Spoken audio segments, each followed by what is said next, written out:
Bonjour à tous, bien-aimés, bienvenue sur cette chaîne, mon couple, ma famille TV. Et aujourd'hui, on va voir pourquoi ce n'est pas du tout un péché de mettre une pause à son service pour s'occuper de ses enfants. Alors, c'est un sujet qui est assez important et pas souvent abordé. Et voilà, aujourd'hui, j'ai eu à cœur donc de parler à une maman qui a des enfants en bas âge.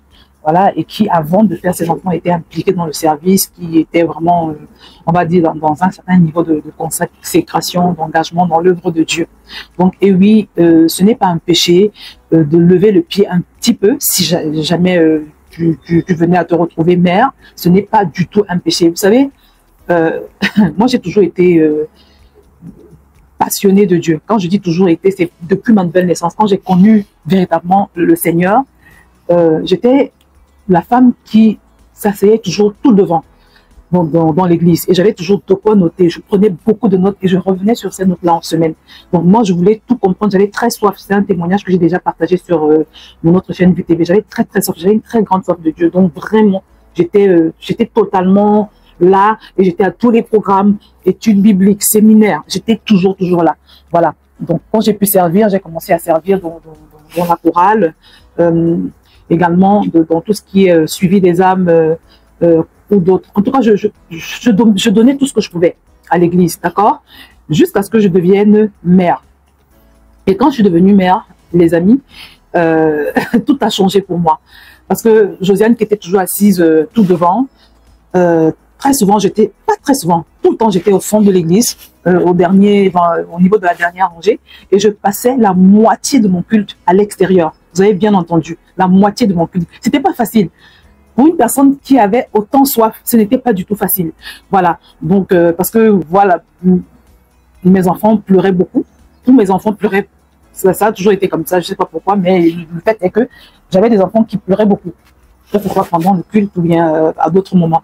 Donc, ce qui m'obligeait à passer vraiment au moins la moitié de mon culte à l'extérieur. Et c'était une grande frustration pour moi, parce que qui dit passer le culte à l'extérieur, ça veut dire que tu manques la parole qui est partagée. Et à l'époque, dans l'église où j'étais, il n'y avait pas de présence sur YouTube. Quand tu avais raté un message, tu avais raté le message. Voilà. Donc, ça s'est passé comme ça pendant plusieurs années. Et les amis, voilà, je m'en suis pas morte. Et je vous précise que quand j'ai eu ma fille, quelques mois après, je suis retombée enceinte. Et quand j'ai eu ma deuxième fille, quelques mois encore, voilà, je me retrouve enceinte de mon dernier fils, cette fois-là. Pour vous dire que j'ai fait 3 enfants en 3 ans. C'était compliqué, les amis. C'était extrêmement compliqué. C'était tellement compliqué qu'à un moment donné, j'ai dû tout arrêter. Parce qu'avant de venir en France, j'avais suspendu mon travail pour reprendre des études.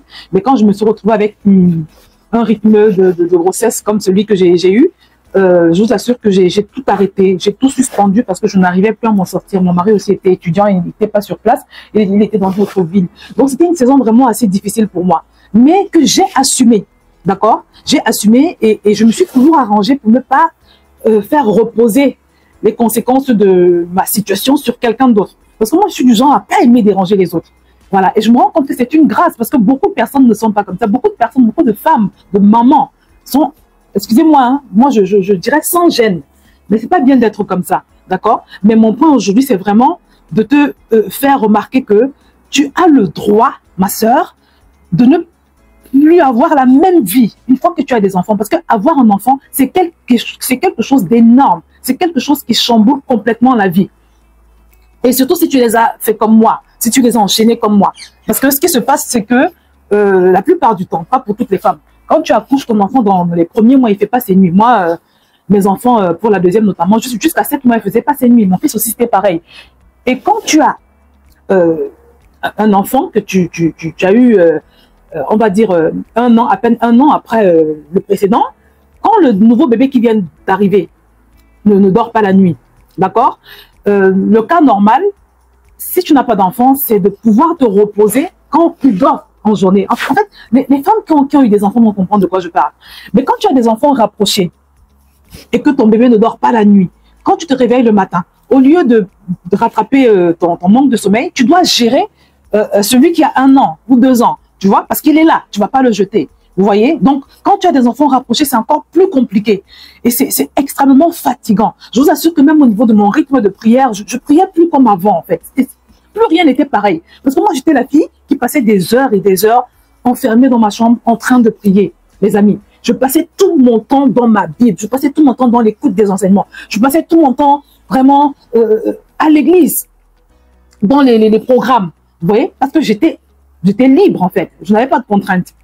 Mais quand j'ai commencé à faire des enfants, les choses ont changé. Et ça a duré comme ça plusieurs années, les amis. Quand je dis plusieurs années, c'est vraiment plusieurs années. Donc j'ai dû lever le pied un peu au niveau de l'église et lever le pied également sur le plan professionnel. J'ai mis ma vie professionnelle, on va dire, en stand-by pendant vraiment plusieurs années. Ce n'est pas facile. Mais la bonne nouvelle, c'est que ça passe. La bonne nouvelle, c'est que les enfants grandissent. La bonne nouvelle, c'est qu'à un moment donné, tu te retrouves complètement libre. Moi, aujourd'hui, mes enfants sont tous adultes. Mon mari et moi, on gère notre vie comme... voilà, comme nous l'entendons. En fait, la vie est faite de saisons, d'accord? Et ce que je voudrais faire comprendre à une sœur aujourd'hui, c'est que quand tu te retrouves dans cette saison-là, où tes enfants sont en bas âge, tu dois pouvoir l'assumer sans culpabiliser. Parce que j'ai déjà échangé avec plusieurs sœurs en Christ qui ont du mal.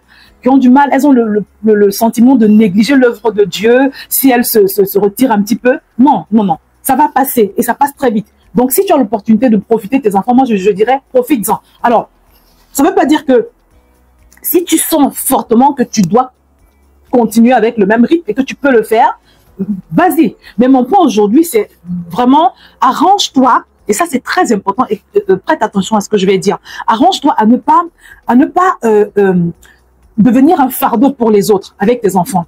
D'accord? De quoi est-ce que je veux parler? Par exemple, plus d'une fois, j'ai assisté à des scènes où tu vas voir une sœur en Christ qui se ramène dans l'église avec un ou plusieurs enfants en bas âge. Les enfants font du bruit, parfois ils pleurent, ils font des choses, ils perturbent le culte en fait.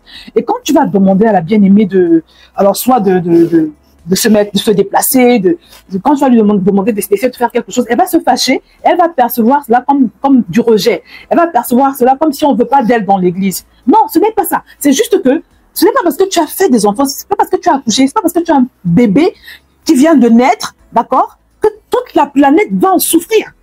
Tu dois assumer ta situation parce que c'est ta vie en fait. Dieu t'a fait grâce d'avoir des enfants. D'accord? Et ça va te demander, comme je l'ai dit, de changer un petit peu tes habitudes. Ça va te demander de ne plus pouvoir faire les choses comme avant. Et ça, tu dois pouvoir le comprendre et l'assumer.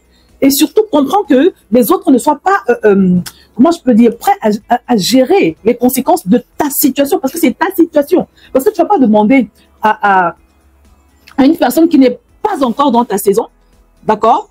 Ou bien qui n'est plus dans ta saison, de gérer les contraintes de ce que tu vis. Je ne sais pas si tu comprends.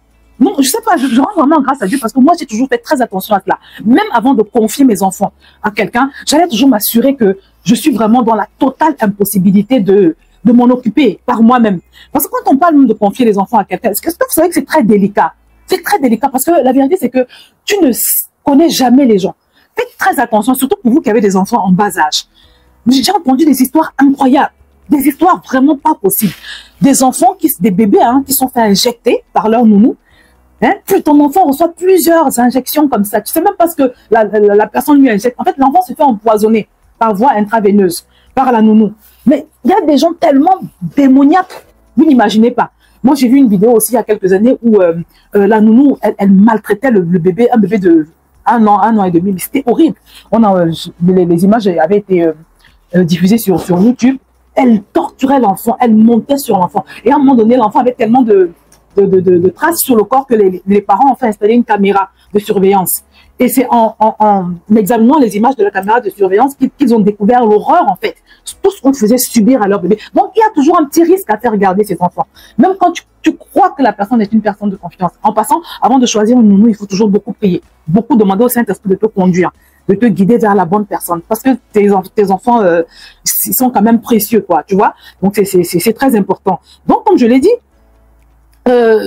mon frère, ma soeur, tu n'es pas obligé d'embarquer tout le monde dans, comment je peux dire, non, je l'ai dit, les contraintes, en fait, de ta saison. Si tu te rends compte que ton enfant perturbe le culte, alors, si tu es dans une église qui a la grâce d'avoir une école du dimanche, arrange-toi pour que tes enfants soient à l'école du dimanche. Maintenant, si pour une raison ou pour une autre, tu ne peux pas, l'enfant ne peut pas aller à l'école du dimanche, ma soeur, mets-toi au fond. Et aussitôt que l'enfant commence à pleurer, aussitôt que l'enfant commence à, voilà, à perturber, tu vas à l'extérieur. C'est la moindre des choses. D'accord? C'est la moindre des choses. Par respect pour les autres.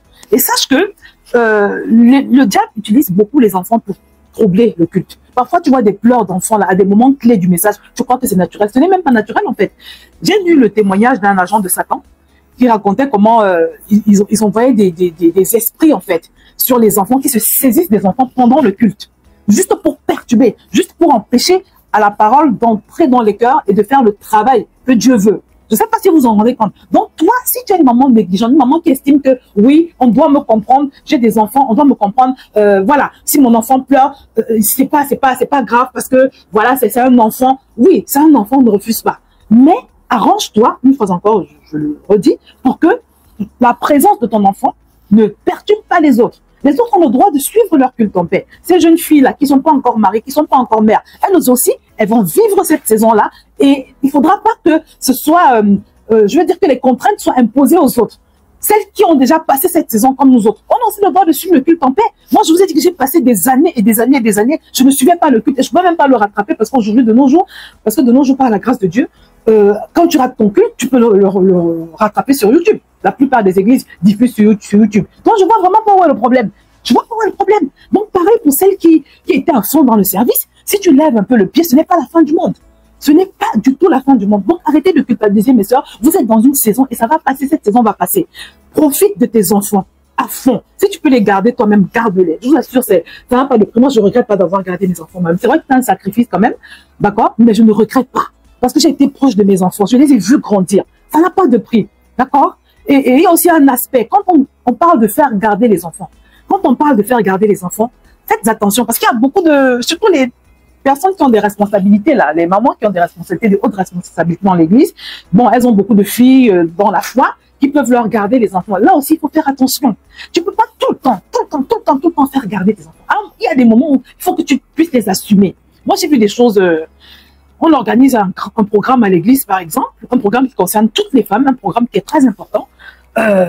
Et tu vas voir une maman qui va ramener ses enfants dans le programme avec une de ses filles spirituelles de l'église.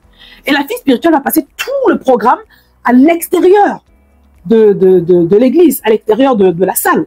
Donc, elle ne va pas suivre le programme parce qu'elle sera en train de garder les enfants de la responsable en question. Ça, c'est une grosse erreur. Et c'est l'un des meilleurs moyens de s'attirer des ennuis avec ses enfants spirituels, avec ses filles spirituelles. Parce que tu ne peux pas coller tes enfants comme ça à quelqu'un d'autre. Ce n'est juste pas possible. Soit tu payes quelqu'un d'extérieur pour les faire garder, soit tu les fais garder toi-même. Et si le programme est diffusé en ligne et que tu imposes à une jeune fille qui n'a pas encore d'enfant de rater, si c'est une conférence, si c'est un séminaire, tu lui imposes de rater le séminaire, tu lui imposes de rater le camp, tu lui imposes de rater le programme, parce qu'elle doit garder tes enfants, même devant Dieu, ce n'est pas correct.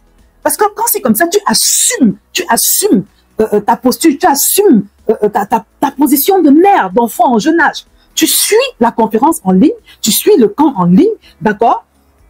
Tu te connectes et tu t'organises pour, voilà, pour occuper tes enfants pendant ce temps-là. Je ne sais pas si tu vois. Mais je trouve ça pas correct de faire rater toute une conférence à une jeune fille qui, elle aussi, a besoin de la conférence, elle aussi, elle a besoin du camp, elle aussi, elle a besoin du séminaire. Tu lui fais rater tout cet événement parce qu'il faut qu'elle garde tes enfants. Ça, c'est devant Dieu, je trouve que c'est pas correct.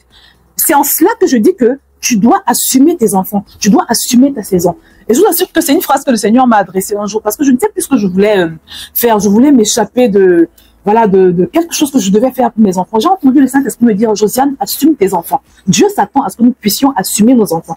C'est normal de les faire garder de temps à autre, mais pas tout le temps. Et puis, il faut être sage. Il faut discerner les moments où tu ne peux pas les faire garder par les jeunes filles de l'église. Il faut discerner, les amis. Donc, c'est ce que je voulais partager avec vous. Également, il y a des personnes aussi, voilà, des jeunes femmes qui pour elles, leurs enfants, c'est leur Dieu. Moi, j'ai demandé à une voisine un jour si elle croyait en Dieu. Elle m'a répondu que ses enfants sont ses dieux. Elle a dit, c'est des enfants, il faut jamais les reprendre. On les a mis sur une sorte de trône.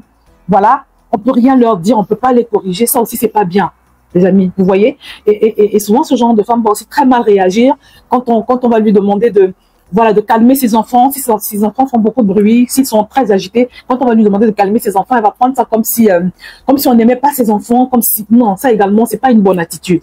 D'accord? Donc, voilà, je pense que j'ai fait le tour de ce que je voulais partager avec vous. Donc, ce n'est pas un péché. D'accord? Ce n'est pas du tout un péché de mettre une pause à son service pour s'occuper de ses enfants. Ce n'est pas non plus un péché de mettre une pause à peut-être à sa vie professionnelle, ou bien à son engagement, à sa consécration. De toutes les façons, quand tu as les enfants, tu vas te rendre compte que ce ne sera plus le même engagement.